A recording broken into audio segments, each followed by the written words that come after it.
Hello guys, welcome to our channel. তো আজকে একটা রবিবারের দিন ছিল, তো সেদিন বানিয়েছিলাম বিরিয়ানি। তো বিরিয়ানি খাওয়ার জন্য আমার ছেলে মেয়ে দুটো তো ভীষণ পাগল, মানে প্রত্যেকটা রবিবার আসলেই ওদের একটাই চাহিদা থাকে, মা বিরিয়ানি বানাও। তো আগে তো বানাতাম বিরিয়ানি, বাট এখন শরীর অসুস্থতার জন্য আমি ডেলি মানে প্রতি সপ্তাহে বিরিয়ানি বানিয়ে উঠতে পারি না, এখন দোকান থেকে মাঝে মধ্যে কিনে এনে দিই। তো সেদিন আমি বানিয়েছিলাম। আর সত্যি কথা বলতে যেটা সেটা হচ্ছে, আমি দোকানের বিরিয়ানি আর আমার হাতের বানানো বিরিয়ানির মধ্যে অনেক তফাৎ খুঁজে পাই। সেটা হচ্ছে, দোকানের বিরিয়ানি সত্যি আমার মুখে লাগে না যখন আমি আমার নিজের হাতের বানানো বিরিয়ানি খাই। আমার ছেলে মেয়েও বলে, মা তোমার হাতের বিরিয়ানি সত্যি দোকানের থেকে অনেক সুন্দর, অনেক টেস্টি। তো এটা আমারও মনে হয়। আর আর বিরিয়ানি খেতে আমারও জাস্ট অসাম লাগে। মনে হয় প্রতি সপ্তাহে অন্তত একবার করে যদি বিরিয়ানি পাওয়া যেত, ওফ, জাস্ট ওয়াও লাগতো।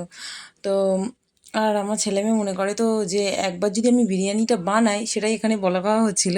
আমার ছেলে আমাকে বলছিল, ও মা, এমনভাবে বিরিয়ানি বানাবে যেন সেদিন দুপুরে খাবো, রাতে খাবো এবং পরের দিনও খাবো, এরকমভাবে বিরিয়ানি বানাবে। মানে যদি একটু কম হয়ে যায় তো ওদের মুখ একদম পুরো বাংলার পাঁচ হয়ে যায়, যে কম কেন হলো। কম বলতে গেলে কি, যে রাতে হবে না কেন কম, বা পরের দিন কেন থাকবে না। বিরিয়ানি করা মানে সেদিন দুপুরে খাবো, রাতে খাবো, প্লাস পরের দিন সকালে খাবো, আবার দুপুরে খাবো, এরকম একটা ওদের চিন্তাভাবনা থাকে। আর পাপায়ের ব্যাপার যেটা সেটা হচ্ছে, ও সন্ধ্যের নাস্তাতেও বিরিয়ানি খেয়ে নেয়। ওর বিরিয়ানিটা এতটাই ফেভারিট, তো আমারও ভীষণ ভালো লাগে। আর সেদিন বিরিয়ানিটা খুব ভালোও হয়েছিল। আর হচ্ছে, এখন করি না এই কারণে, পায়ের হাঁটুর যে ব্যথা যন্ত্রণার জন্য আমার খুব প্রবলেম হচ্ছে। তো আমরা খাই, টাটা।